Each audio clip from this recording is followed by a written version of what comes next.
Shalom Bapak Ibu Saudara yang dikasihi Tuhan, selamat datang di ibadah online Gereja GPDI Maranatha Malang. Bagaimana kabarnya pada pagi hari ini? Saya berharap kita semua dalam keadaan yang sehat, penuh sukacita dan juga diberkati Tuhan. Saya mengajak kita untuk menyiapkan hati dan pikiran kita untuk sebentar kita akan bersama-sama memuji dan menyembah Tuhan. Jangan lupa juga untuk menyiapkan Alkitab dan buku catatan untuk mencatat firman Tuhan yang sebentar akan dibagikan. Mari Bapak Ibu Saudara, sebelum kita memulai ibadah pada pagi hari ini, saya ajak kita untuk berdoa bersama-sama. Terima kasih Tuhan untuk pagi hari ini, Tuhan memberikan kami kesempatan untuk kembali beribadah secara online dimanapun kami berada. Kami mengundang hadirat Tuhan dan Allah Roh Kudus melawat setiap kami. Kami percaya Tuhan sanggup mengadakan mujizat pertolongan atas setiap doa, pergumulan dan harapan kami. Terima kasih Tuhan, beracaralah pada hari ini, kami serahkan ibadah ini dari awal pertengahan sampai akhir ke dalam tangan-Mu. Hanya di dalam nama Tuhan Yesus Kristus kami percaya dan mengucap syukur, haleluya. Amin. Selamat beribadah, Tuhan Yesus memberkati. Mari yang siap menjadi hebat bersama Tuhan Yesus, berikan kemuliaan buat Tuhan. Haleluya. Haleluya. Kita mau puji Allah kita yang hebat.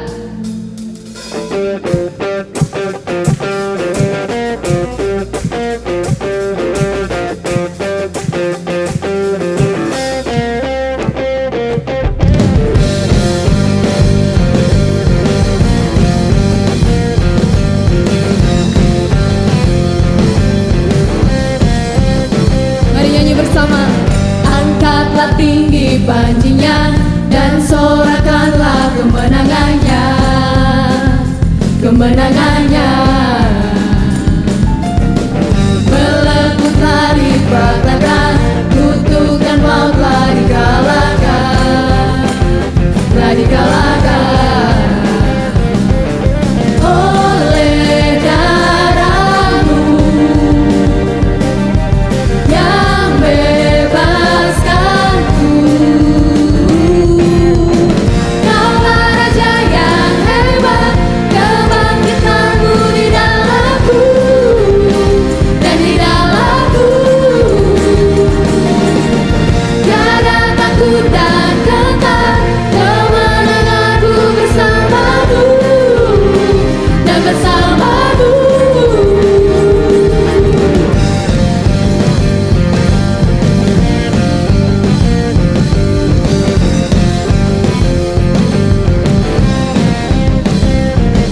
Ya, angkatlah tinggi panjinya dan sorakanlah kemenangannya, kemenangannya. Belenggu telah dipatahkan, kutuk dan maut telah dikalahkan, telah dikalahkan. Oleh kuasa darah-Mu, oleh darah-Mu yang bebaskanku, yang bebaskanku. Mari sama-sama katakan, Kaulah Raja, Kaulah Raja yang hebat, kemenanganku di dalamku dan di dalamku. Tiada takut dan gentar, kemenanganku bersama-Mu dan bersama-Mu. Haleluya. Amin. Kami percaya Engkau Allah yang hidup dalam kami Tuhan. Haleluya. Sebab Engkaulah kebangkitan kami, Engkaulah kemenangan dalam hidup kami Tuhan. Amin. Segala pujian hanya bagi-Mu.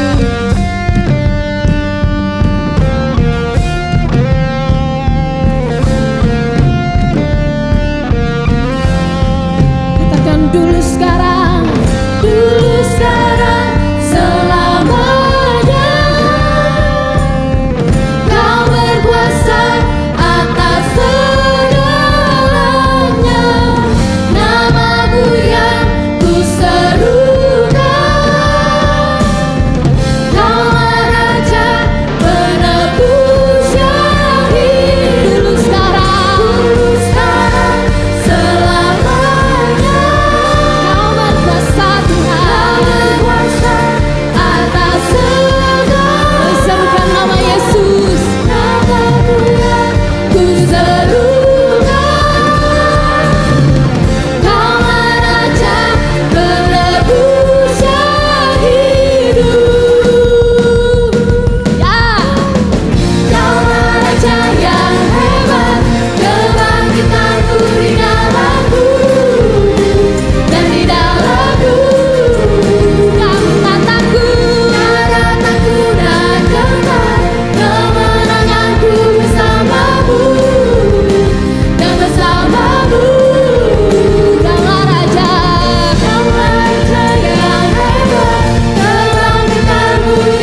pujian bagi Engkau, Allah kami yang hebat. Terima kasih Tuhan. Terima kasih. Pada pagi hari ini kami rindu datang lebih lagi ke dalam hadirat Tuhan. Benar.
sanggup Tuhan menjangkau setiap kami. Biarlah kami mau menyembah hanya kepadamu Tuhan. Kami mau menyenangkan hatimu Yesus melalui pujian kami. Kami agungkan, kami nyatakan Kau hebat Tuhan. Haleluya Yesus.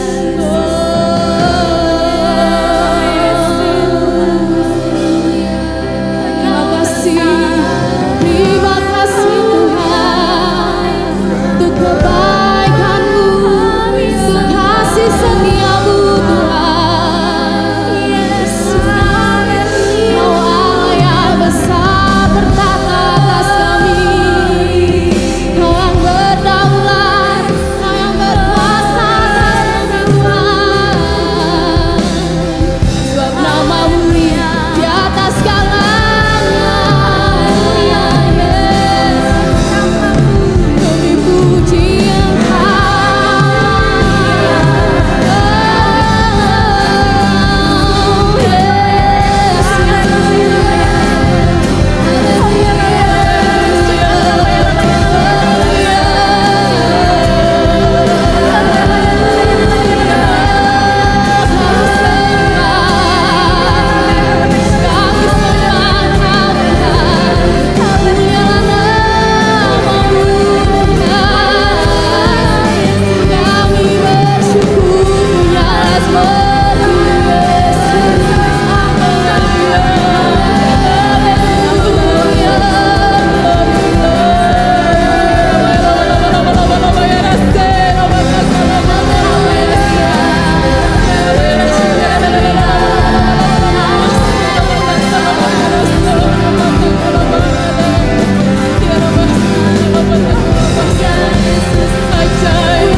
Kasih-Mu yang begitu luar biasa bagi kami Yesus. Kami sungguh bersyukur punya Allah seperti Kami mengucap syukur Tuhan. Pada pagi hari ini bahwa kita sama-sama mau mengangkat tangan kita kepada Tuhan. Kita mau puji Tuhan. Kita mau katakan kita punya Allah yang hebat. Kita punya Allah yang ajaib, Allah yang perkasa, Allah yang sanggup melakukan segala perkara bagi kita. Mari kita angkat tangan kita. Kita katakan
firman-Mu dalam hidup kami. Kalau kami masih boleh ada sampai hari ini Tuhan, semua karena kasih-Mu, kemurahan-Mu, bahkan anugerah-Mu Tuhan yang masih boleh berlaku atas kami. Dan kami percaya Tuhan, setiap waktu-waktu yang terbaik telah Engkau siapkan bagi kami Tuhan. Demikian juga dengan pagi hari ini, kami percaya Kau telah menyiapkan berkat yang luar biasa Tuhan, untuk siap menjadi kekuatan kami, untuk mengubahkan kami menjadi baru, bahkan sanggup memberikan terobosan yang luar biasa dalam kehidupan kami. Terima kasih Tuhan, terima kasih. Kami alaskan doa ini hanya di dalam nama Tuhan Yesus Kristus. Kami siap mendengar firman-Mu. Haleluya. Mari semua katakan amin.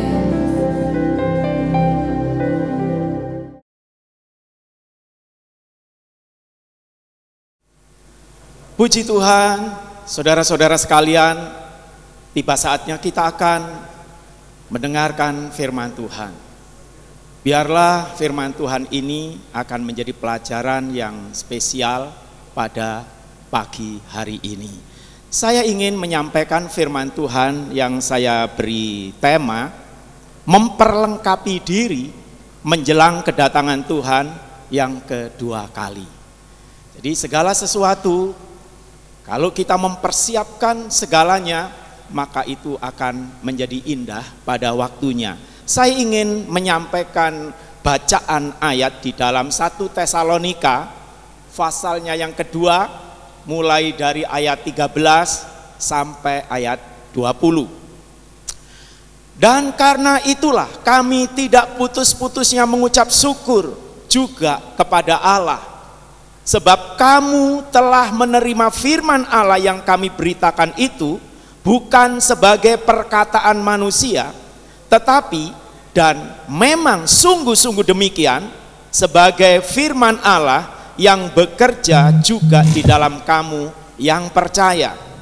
Sebab kamu, saudara-saudara, telah menjadi penurut jemaat-jemaat Allah di Yudea, jemaat-jemaat di dalam Kristus Yesus, karena kamu juga telah menderita dari teman-teman sebangsamu sebagai sesuatu yang mereka derita dari orang-orang Yahudi.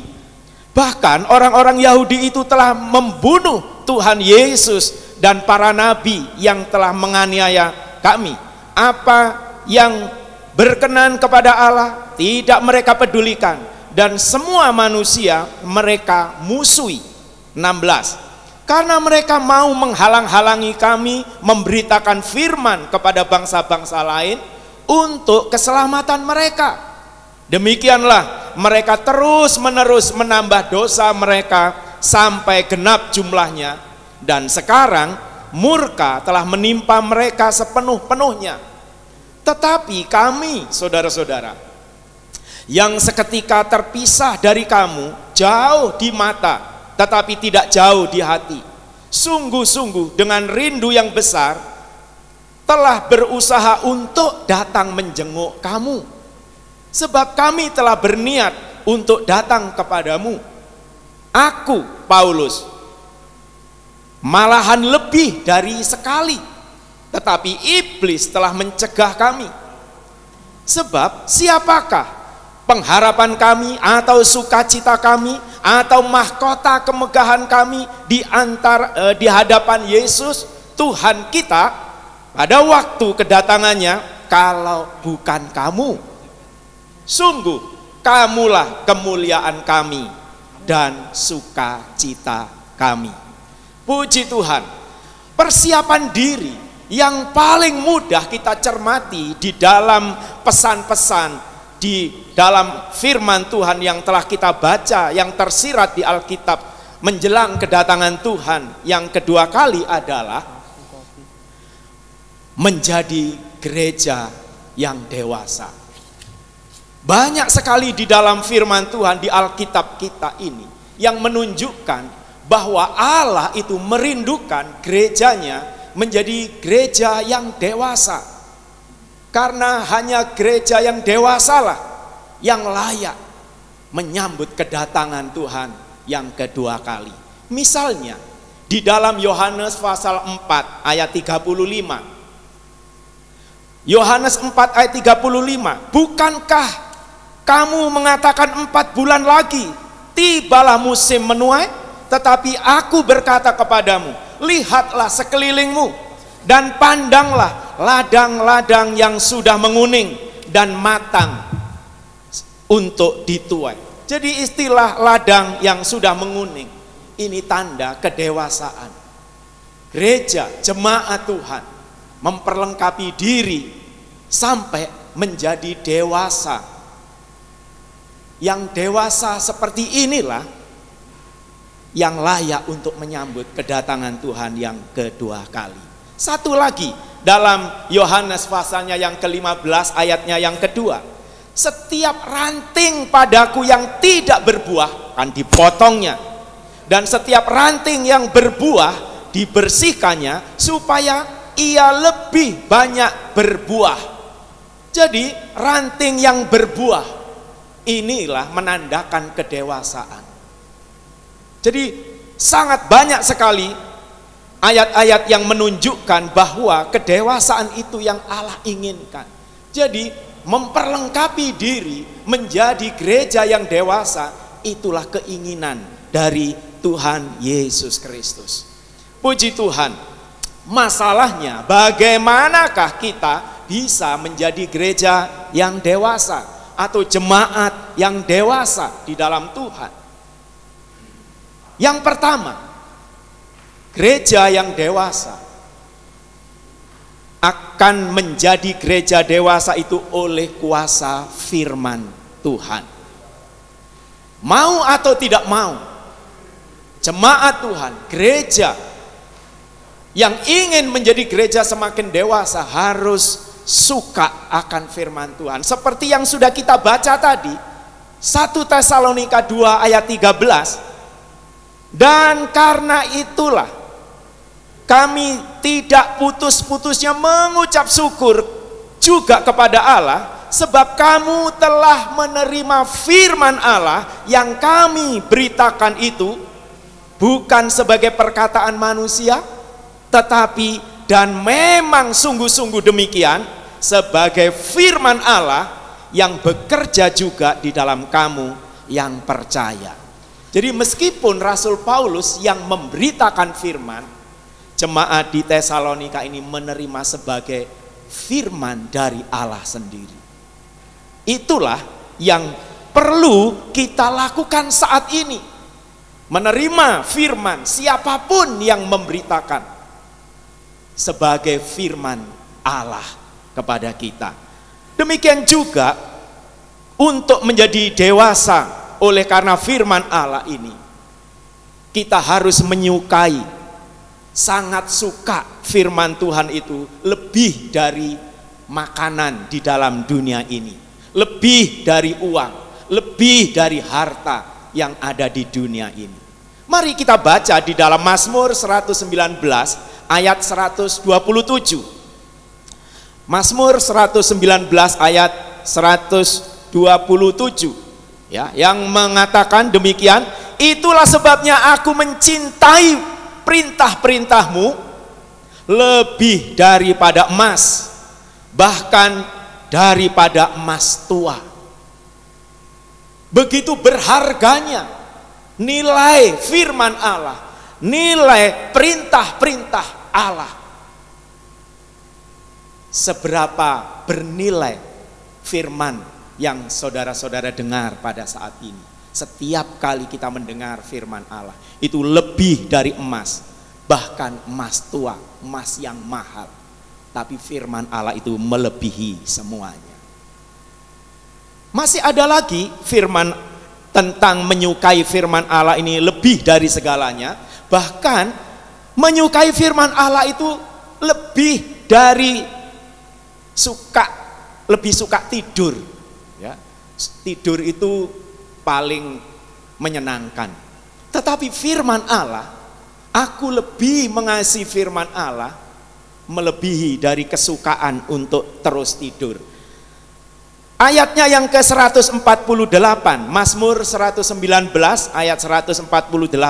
Aku bangun mendahului waktu jaga malam untuk merenungkan janjimu, untuk menikmati firman Allah. Karena firman Allah menjadi kesukaanku, melebihi segalanya. Bahkan melebihi kesukaan untuk terus tidur. Kita bangun pagi-pagi dan segera merenungkan firman Tuhan. Kita bersyukur gereja kita adalah gereja yang terus mengedepankan, mendahulukan, mengutamakan firman Allah itu menjadi bacaan kita, menjadi renungan kita, menjadi pelajaran di dalam kehidupan kita. Nah, demikian juga masih ada di dalam Mazmur 122 ayat 1. Ini luar biasa, menyukai firman Allah itu lebih dari segala-galanya. Mazmur 122 ayat 1, nyanyian siarah Daud. Aku bersukacita ketika dikatakan orang kepadaku, mari kita pergi ke rumah Tuhan. Saudara, di rumah Tuhan, di tempat kita beribadah, di sana selalu ada firman yang disampaikan. Ya, dikatakan aku bersukacita ketika ada orang yang mengingatkan, mari kita ke rumah Tuhan. Ya, puji Tuhan. Jadi mengapa kita ini harus terus bergaul, terus ya merenungkan firman Allah dalam kehidupan kita secara lebih dari segalanya itu tadi? Karena ada satu ayat mengingatkan kepada kita. Amos 8 ayat 11. Amos 8 ayatnya yang ke-11. Ya. Sesungguhnya waktu akan datang, demikian firman Tuhan Allah. Aku akan mengirimkan kelaparan di negeri ini, bukan kelaparan akan makanan dan bukan kehausan akan air, melainkan akan mendengar firman Tuhan. Jadi akan datang saatnya di mana tidak ada lagi firman Tuhan bisa diberitakan. Tidak ada lagi tayangan tentang firman yang disampaikan. Akan datang waktunya, ya, firman Allah itu tidak dapat dicari. Mungkin buka-buka YouTube tayangan ibadah sudah tidak boleh. Tetapi kita bersyukur saat ini dengan melimpah-limpah kesempatan bagi kita sebelum janji firman Tuhan ini digenapi. Bukan haus akan air, melainkan haus akan mendengar firman Tuhan. Jadi gunakan kesempatan yang ada ini untuk terus makan, minum aliran-aliran yang Allah berikan melalui firman Tuhan yang menguatkan ini. Yang kedua, gereja akan menjadi dewasa itu oleh kuasa penderitaan. Jadi penderitaan itu juga akan menimbulkan kedewasaan, akan menimbulkan kekuatan. Allah mengizinkan segala sesuatu yang membuat terjadinya penderitaan seperti bacaan yang kita baca tadi. 1 Tesalonika 2 ayat 14. Sebab kamu saudara-saudara telah menjadi penurut jemaat-jemaat Allah di Yudea, jemaat-jemaat di dalam Kristus Yesus, karena kamu juga telah menderita dari teman-teman sebangsamu segala sesuatu yang mereka derita dari orang-orang Yahudi. Bahkan orang-orang Yahudi itu telah membunuh Tuhan Yesus dan para nabi yang telah menganiaya kami. Apa yang berkenan kepada Allah tidak mereka pedulikan, dan semua manusia mereka musuhi. 16. Karena mereka mau menghalang-halangi kami memberitakan firman kepada bangsa-bangsa lain untuk keselamatan mereka.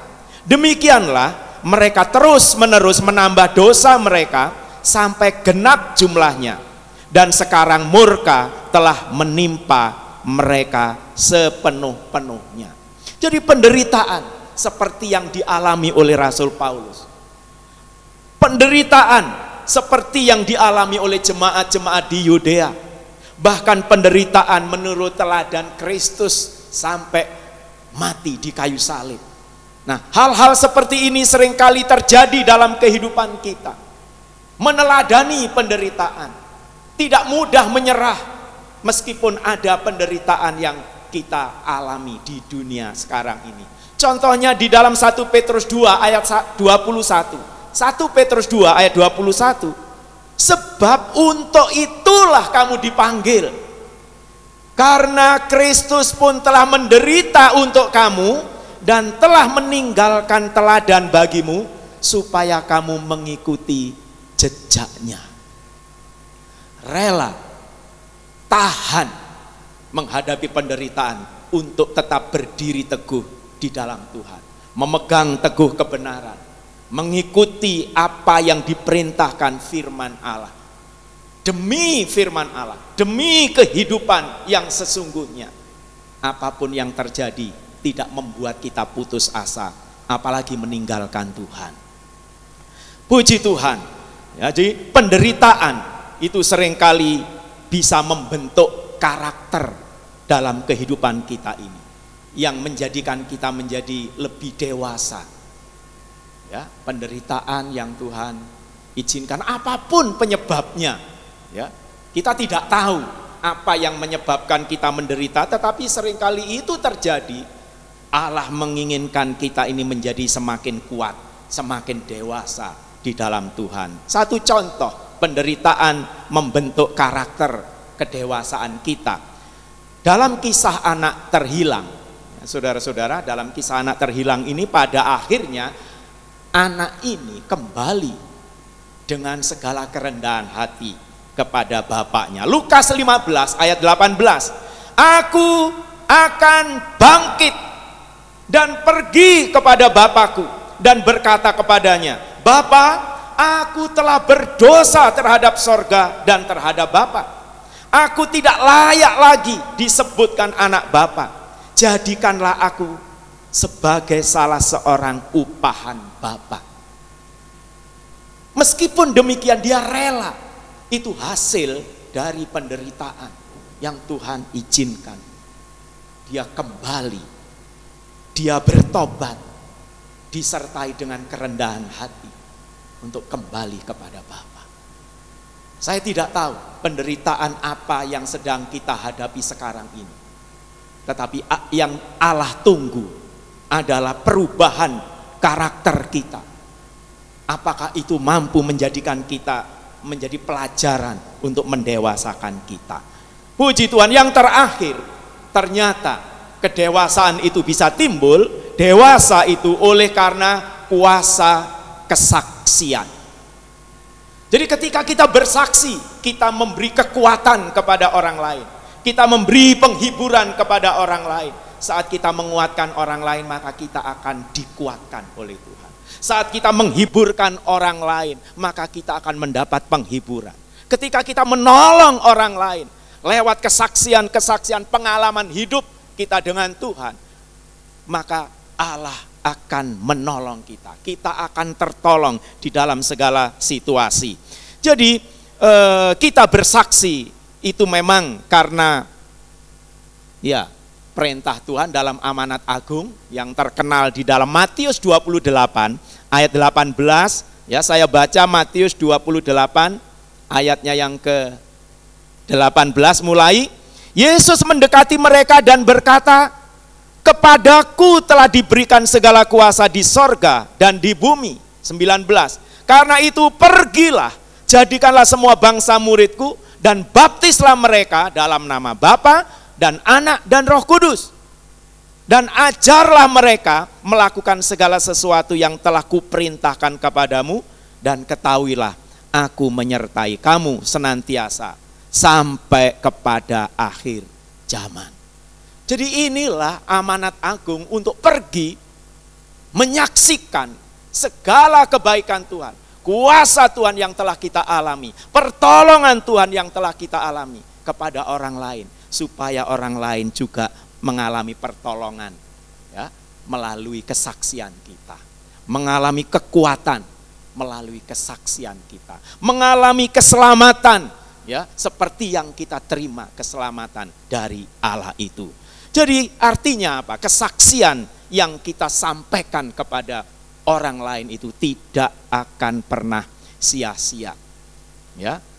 Mengapa? 1 Tesalonika yang sudah kita baca pasal 2 tadi, 1 Tesalonika 2 ayatnya yang ke-19 dan ayatnya yang ke-20, 19 sebagai ayat yang terakhir bacaan kita tadi. Jadi kalau kita bersaksi itu tidak akan pernah sia-sia. Mengapa? Nah, kita lihat ini ayat 19.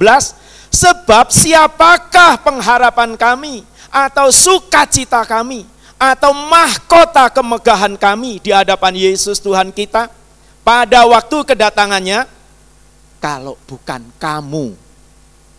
Yaitu orang-orang yang kepadanya Paulus bersaksi, Paulus menguatkan, Paulus mengajar. Kamu adalah mahkota. Ya. Dikatakan mahkota kemegahan kami. Ya.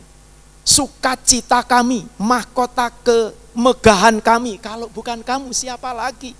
Ayat 20. Sungguh kamulah kemuliaan kami dan sukacita kami. Jadi artinya apa? Mahkota atau upah atau pahala itu ada pada kesaksian kita. Ya. Bapak, Ibu, saudara-saudara sekalian, dimanapun saudara berada, Allah ingin saudara bisa menyaksikan apa yang Tuhan sudah lakukan kepada orang-orang di sekeliling kita. Mengalami kebaikan Tuhan, dan Tuhan akan menyertai kita semua. Ayat penutup sebagai bahan untuk kita menyaksikan anugerah dan kemurahan Tuhan. Ayat yang terkenal Kisah Rasul 4 ayat 12. Kisah Rasul 4 ayat 12. Dan keselamatan tidak ada di dalam siapapun juga selain di dalam Dia. Sebab di bawah kolong langit ini tidak ada nama lain yang diberikan kepada manusia yang olehnya kita dapat diselamatkan. Keselamatan yang Tuhan berikan kepada kita secara pribadi, mari kita juga saksikan kepada semua orang. Kiranya Tuhan akan terus menolong, memakai kita dalam menjelang kedatangan Tuhan Yesus yang kedua kali. Ada sesuatu yang bisa kita lakukan, yang bisa mendewasakan diri kita di hadapan Tuhan. Tuhan Yesus memberkati. Demikianlah firman Tuhan. Biarlah Tuhan akan selalu menolong, memakai kita menjadi alatnya di tangan Tuhan. Mari kita tundukkan kepala dan kita berdoa. Bapa kami dalam sorga, di dalam nama Tuhan Yesus Kristus, kami mengucap syukur kepadamu. Kalau pada pagi hari ini kami telah belajar dari firman-Mu ini, biarlah firman-Mu ini akan menolong kami dalam mempersiapkan diri menjelang kedatangan-Mu yang sudah tidak lama lagi ini. Kami memperlengkapi diri menjadi gereja yang dewasa. Dewasa oleh firman Allah, dewasa oleh karena kesaksian, dewasa oleh karena kuasa penderitaan sekalipun yang terjadi dalam kehidupan ini. Tidak membuat kami putus asa dan tawar hati. Biarlah semua Tuhan akan turut bekerja untuk mendatangkan kebaikan bagi seluruh jemaat umat Tuhan dimanapun saja berada. Biarlah kami selalu siap dipakai oleh Tuhan menjadi berkat bagi banyak orang. Terima kasih dimanapun Bapak, Ibu, saudara-saudara tinggal di rumah saat ini sedang mengikuti ibadah online ini, maupun di perjalanan, di mobil, di mana saja berada. Biarlah rahmat Allah, berkat Allah akan terus menyertai Bapak, Ibu, saudara-saudara sekalian hari ini, besok, dan sampai selama-lamanya. Kami sudah sambut firman-Mu ini di dalam nama Tuhan Yesus Kristus. Haleluya. Amin. Puji Tuhan, Tuhan Yesus memberkati. Ya. Puji Tuhan, selamat pagi. Kita mendengar kebenaran firman Tuhan tentang persembahan yang saya beri judul bagaimana kita memberi persembahan. Ya. Salah satu pelajaran penting yang diajarkan di dalam Alkitab, baik perjanjian lama atau perjanjian baru, ialah tentang persembahan. Para nabi, Tuhan Yesus, dan para rasul konsisten mengajarkan tentang persembahan kepada umat Tuhan pada zaman itu. Ya. Nah, berdasarkan fakta tersebut, maka secara teologis persembahan kita penting bagi Allah. Dikatakan demikian, pekerjaan Tuhan bisa berkembang, salah satunya dukungan ialah persembahan, persepuluhan ya, yang diberikan kepada umat Tuhan atau jemaat dalam hal ini. Ketika melakukan ibadah pada setiap hari Minggu atau hari-hari besar agama Kristen ya. Oleh sebab itu baik secara pribadi atau kelompok seperti cell group ya, ritual pemberian persembahan selalu dilakukan di setiap momen ibadah. Ya, diawali oleh Kain, Habil, Nuh, Abraham dan bangsa Israel. Ya. Nah, di dalam Lukas 21 ayat 1 sampai 4 dikatakan ketika Yesus mengangkat mukanya, ia melihat orang-orang kaya memasukkan persembahan mereka ke dalam peti persembahan. Ia melihat juga seorang janda miskin memasukkan 2 peser ke dalam peti itu. Lalu berkata ia, "Aku berkata kepadamu, sesungguhnya janda miskin ini memberi lebih banyak daripada semua orang itu. Sebab mereka semua memberi persembahannya dari kelimpahannya. Tetapi janda ini memberi dari kekurangannya. Bahkan ia memberi seluruh nafkahnya." Ada beberapa prinsip persembahan yang harus dilakukan ya, bahwa Tuhan melihat persembahan yang kita berikan. Hal pertama yang harus kita mengerti dan pahami bahwa pada saat kita memberi persembahan atau persepuluhan, Tuhan Yesus melihat persembahan yang kita berikan.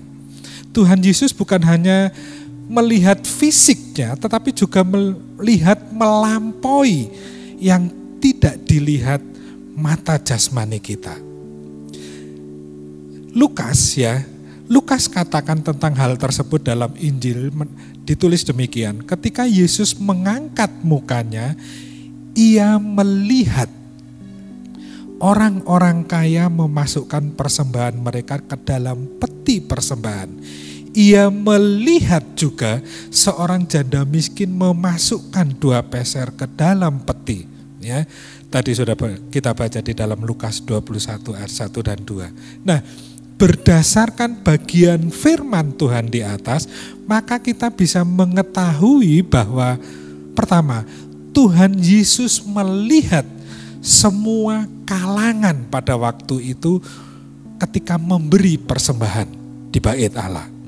Dari kelas orang kaya ya, kelas menengah sampai kepada level hidup ekonomi terendah. Tuhan Yesus melihat semuanya. Tidak ada yang luput dari perhatian mata Tuhan Yesus pada waktu itu. Tuhan Yesus yang dahulu melihat semua kalangan di bait suci pada saat memberi persembahan, Tuhan Yesus yang sama juga melihat saat ini saudara. Dari semua kelas, golongan ketika bergereja atau beribadah ketika saudara memberi persembahan. Kedua, Tuhan Yesus bukan saja melihat orangnya, tetapi juga melihat wujud daripada persembahan yang diberikan kepada Tuhan. Lukas mencatat bahwa Tuhan Yesus melihat orang-orang kaya memasukkan persembahannya ke dalam peti persembahan, dan juga Tuhan Yesus melihat orang-orang miskin memasukkan persembahan ke dalam peti persembahan, yaitu 2 peser yang diberikan janda miskin. Jadi ketika saudara memberi persembahan, saudara harus ingat bahwa Tuhan Yesus bukan saja melihat diri kita, tetapi juga wujud persembahan yang kita berikan dan masukkan ke dalam kantong persembahan atau peti persembahan. Haleluya. Hati-hati ya. Oleh sebab itu, berikan persembahan saudara yang terbaik di hadapan Tuhan. Puji Tuhan. Mari kita tundukkan kepala, kita berdoa. Bapa di surga, saat ini kami akan memberi persembahan atau persepuluhan. Mari Tuhan, apa yang akan kami berikan lewat persembahan kiranya boleh berkenan di hadapan Tuhan. Boleh menyenangkan Tuhan. Terima kasih. Kami mengerti saat ini bahwa Tuhan melihat apa yang kami berikan. Dan inilah persembahan yang terbaik kami Tuhan. Dalam nama Tuhan Yesus Kristus kami siap memberi persembahan. Haleluya. Amin. Ya, mari kita akhiri ibadah online pada pagi hari ini. Saudara bisa tundukkan kepala. Bapa di surga, terima kasih buat kasih-Mu, kasih yang setia di sepanjang ibadah pagi hari ini boleh berakhir dengan sukacita. Terima kasih buat anugerah keselamatan yang sudah Tuhan beri kepada kami sebagai jemaat Maranatha. Sertai selalu kami Tuhan agar kami selalu rindu dan ingin bersekutu dengan Engkau lewat kebenaran firman Tuhan. Terima kasih. Semua pelayan yang melayani pada hari ini kiranya Tuhan berkati dengan limpahnya. Sebentar kami akan akhiri ibadah online ini, kiranya Tuhan menolong setiap jemaat yang sudah beribadah di tempat masing-masing. Terima kasih, jauhkan dari mara bahaya, Tuhan lindungi setiap kegiatan mereka dan Tuhan jauhkan dari sakit penyakit. Terima kasih Tuhan. Mari kedangkan tangan saudara. Terimalah berkat dari Allah Bapa, kasih karunia Tuhan Yesus Kristus, dan persekutuan Roh Kudus senantiasa menyertai saudara sekalian. Mulai hari ini sampai Maranatha, Tuhan datang kembali. Dalam nama Tuhan Yesus Kristus, mari semua yang percaya katakan amin. Tuhan memberkati. Puji Tuhan, terima kasih Bapak Ibu Saudara telah mengikuti ibadah online GPDI Maranatha pagi hari ini. Sampai ketemu lagi di ibadah online minggu depan. Tuhan Yesus memberkati. Amin.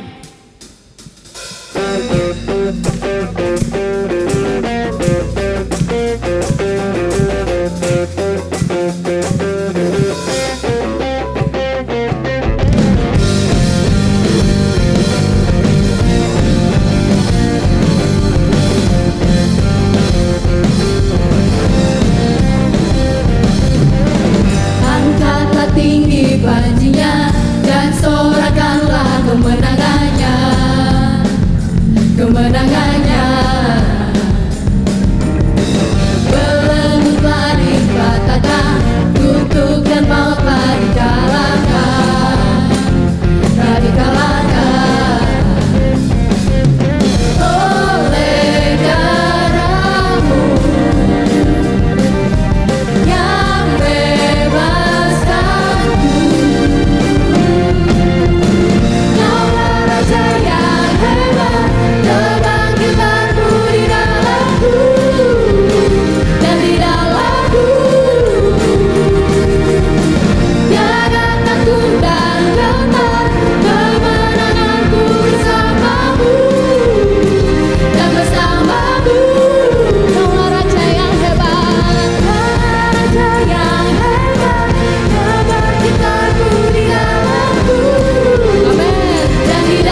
Bapak Ibu Saudara, puji Tuhan kita baru saja menyelesaikan ibadah online gereja GPDI Maranatha Malang. Bagaimana Bapak Ibu Saudara diberkati luar biasa bukan pada pagi hari ini? Mari saya mengajak kita untuk subscribe channel YouTube dan juga Facebook Gereja GPDI Maranatha Malang dan juga share ke semua sosial media yang Bapak Ibu Saudara miliki. Sehingga bukan hanya kita saja yang diberkati tapi juga rekan-rekan kita mereka juga boleh diberkati dengan luar biasa seperti kita pada pagi hari ini.